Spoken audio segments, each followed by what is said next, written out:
used to be a saying back in the 70s that if you picked up this is out in California, the first time I ever heard this was if you're picking up a hitchhiker, it was ass, grass, or cash. You would pull up and that was how you're going to pay for your free ride, right? Nobody rides for free in this business, man. If you see somebody that's on the top of the mountain, they had to pay for it some way. What do I mean by that, man? You know what? First of all, to get anywhere in life, you got to pay your dues, right? You've got to put in the work. You've got to, even if you're naturally talented, you're still going to have to put in work to get successful. And that's in any business, man. That's in any business. You're going to have to put in the work. You're going to have late nights. You're going to have to work hard, tour. If you're a musician, an artist, they're going to put you on a tour that's going to damn near kill you. If you survive all that and your songs start to climb up the charts, man, consider yourself lucky, because nobody rides for free. Some people pay with their souls. Some people pay with their talent. Some people pay with their mental and physical well-being. We all pay a price for success. We all pay a price for our sins. Now, what are our sins? Perhaps the pursuit of fame and fortune.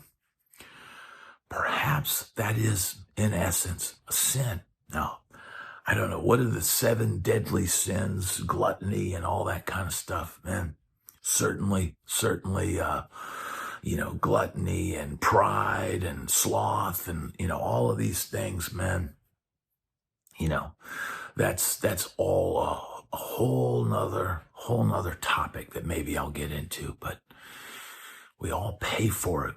We all pay for, our lives. We all pay for fame. We all pay for what we get in life. And if you're, getting to the top of the mountain, if you're succeeding, you've got to pay for it with something. You've got to give something to get something. And sometimes back in the day, it would be a publishing deal. What would a publishing deal mean? Well, you would sell. Now, you hear musicians all the time, like a guy like Steve Vai said, Frank Zappa told him, keep your publishing. And what is publishing? Okay, well, if you write songs, there's 2 shares in a writer's songwriter's arsenal, right? You get the writer's share, which goes to the writer, but you also have publisher's share, right? And so in essence, if you wrote a song by yourself, you would own 200%, 100% of the writer's share, 100% of the publisher's share, a total of 200%. But, a lot of guys will give up half of their publishing in order to get the deal. And man, maybe you've got incredible songs. Maybe you're extremely talented. Your music is amazing, but nothing is happening, man. Here's the thing, man. You've got to give something to get something. And, I've often thought about this myself. I've had situations where I write a song with somebody, or I write a song when I'm in a band. And I know that if I get all of the money, if I get all the writer's share and the publisher's share and all that, if I get everything, everybody else in the band is going to start noticing when I'm driving a Porsche or I'm driving a Lamborghini and they're still in their Toyotas. They're going to start to notice that the songwriting That's where all this money is coming in, and you can't hide it from people. When you've got money, you can't hide it. People start seeing it, whether it's a new pair of shoes or new guitars or a new lifestyle, maybe a new girlfriend. Maybe you buy nothing, but all of a sudden you've been elevated in the dating game, and you're no longer in the single A and double A baseball. You're now in the big leagues, and on your side is someone very, very attractive. You think they follow who's riding up the charts? Do you think groupies pay attention to that? They probably do. Just like the NBA drafts, the girls are waiting in the wings for those guys when they get into the league with those big checks. They go, man, this is my ticket. This is my ticket into a lifestyle which I would have never experienced without this person.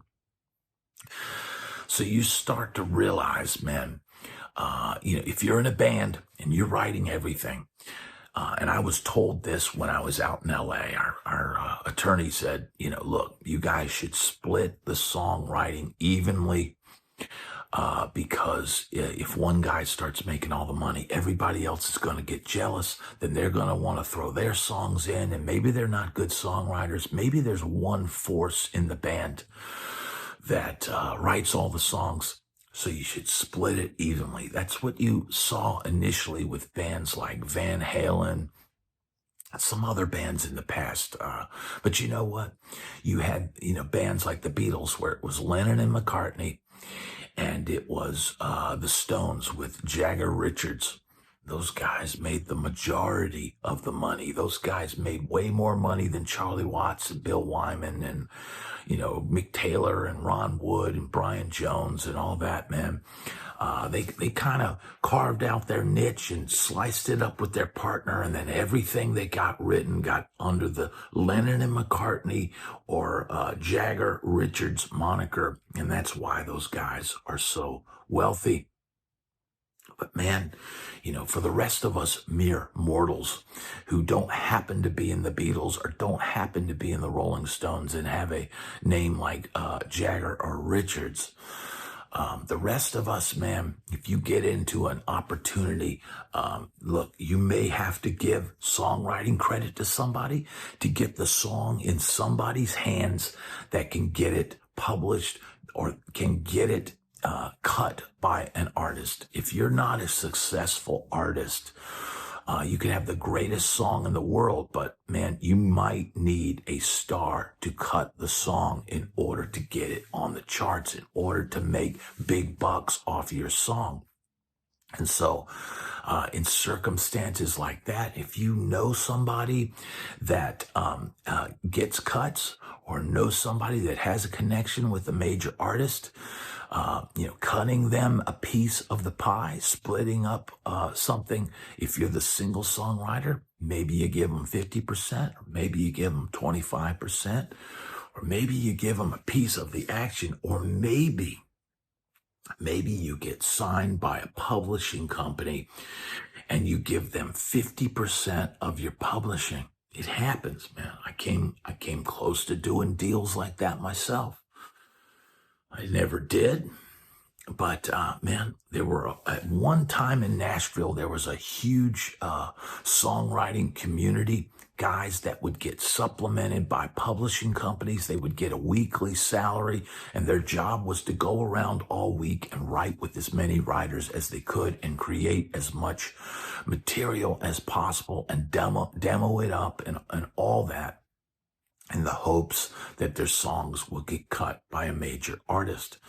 And so the publishing company, in return for their weekly salary, would take 50% of your publishing of whatever you wrote. And it could be, they could have signed you for your back catalog as well, or they could have just signed you for what you create from this date till the end of the contract. And why would you do a deal like that? Well, if you're a nobody like I was, and you could write good stuff and you could play and all that, doing a deal like that might give you a chance to get something cut, might give you access to a world that you didn't have just by being a player, doing your thing, beating up the clubs around town. So I was willing to do that back then. And, it came down to sitting down at a table, having lunch with a company and them giving me accolades about my writing and all that, saying, "Hey, we think you're the local Steely Dan. We think you're the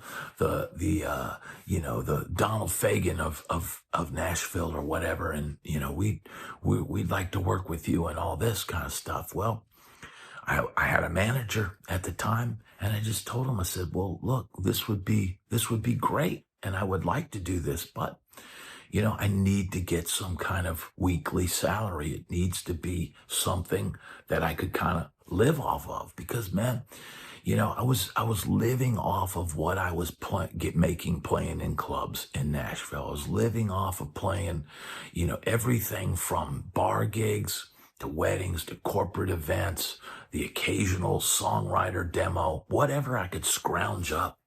So I thought, man, if I could get $400 a week, that always seemed to be my sweet spot. For a long time, Nashville was, apartment rent would be $300 or $400 a month. And I always thought, man, if I could get that $400 a week and then still play my gigs, man, I'd be doing good, right? And so, that's how it would work. You'd have to give something to get something. I'd have to give this group, this publishing company, 50% of my publishing in order to potentially get these songs cut, potentially make more money down the line. Now, I never did a deal like that. I did have management contracts with different people over the years, and they would get their little cut of whatever I brought in. When I got a record deal with Rapnex, we had a manager, and, she took a cut of the money that came in when we got our deal. And, but you have to give up something. You can't be holding on to everything. And I've got this great song and I'm not giving up anything. At some point, if you're lucky, someone's going to approach you, just like that guy driving down the freeway in the 70s in maybe the Pacific Coast Highway, and he sees a thumb out there and he pulls up ass cash or grass.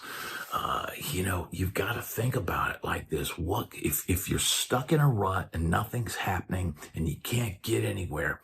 Start thinking about how you could get, somebody, write a song with somebody more successful. That's one way you're giving somebody 50%. You might be in the writing session. You might already have the song 3/4 of the way done, or maybe it's done. And you approach somebody who's a successful songwriter and say, "Hey, can you help me with this song?" And I think they know what's up. They know, hey, maybe it's a really good song. And they go, "Hey, this is really good, but here's what I would do." And they might change 2 or 3 words.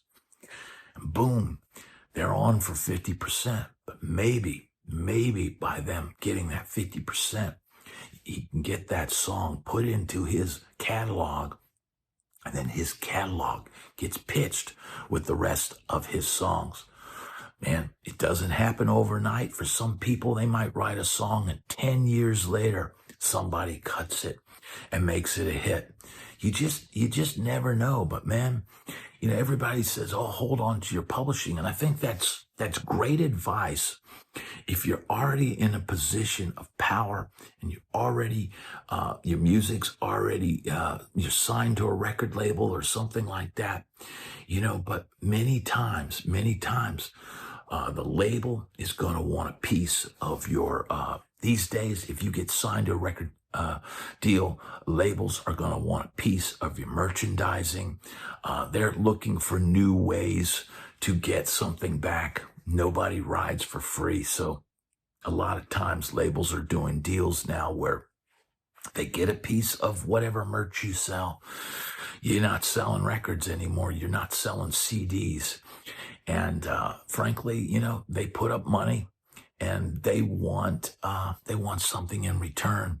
Nobody rides for free in the music business, and that's just a harsh reality. But if you're smart, you can navigate ways, because if you could be stuck owning everything and not getting anywhere. People will tell me in the comments, "Oh, you should have wrote songs. You should have did." That's where the money is.